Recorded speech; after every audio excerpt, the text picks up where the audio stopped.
बिस्मिल्लाहिर्रहमानिर्रहीम। अस्सलामु अलैकुम वरहमतुल्लाहि वबरकातुहू।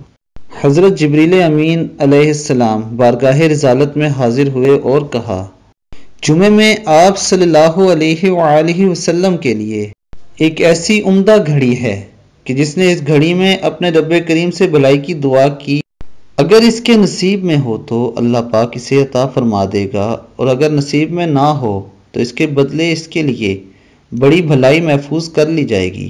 या अपने रब्बे करीम से किसी नुकसान से पनाह तलब की जो इसके लिए लिखा हुआ हो तो वैसे इससे बड़ी मुसीबत से पनाह अता फरमा देगा। दोस्तों, जुमे के दिन के बेहद फ़ज़ाइल हैं। जुमे को बाकी दिनों का सरदार कहा जाता है, और जुमे के दिन जो शख्स अल्लाह रब्बुल इज़्ज़त से सच्चे दिल से दुआ मांगता है, अल्लाह ताला उसे ज़रूर अता फरमाते हैं।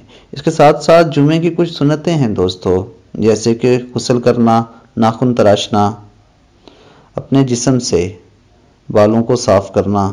उसके अलावा दोस्तों, नए कपड़े पहनना और खुशबू लगाना, ये भी जुमे की सुन्नतें हैं। अगर आप इन पर अमल करेंगे और अल्लाह रब्बुल इज़्ज़त से सिद्के दिल से दुआ मांगेंगे तो अल्लाह ताला ज़रूर कबूल फरमाएगा। अस्सलामु अलैकुम वरहमतुल्लाहि वबरकातुहू। में खली है जी भाई।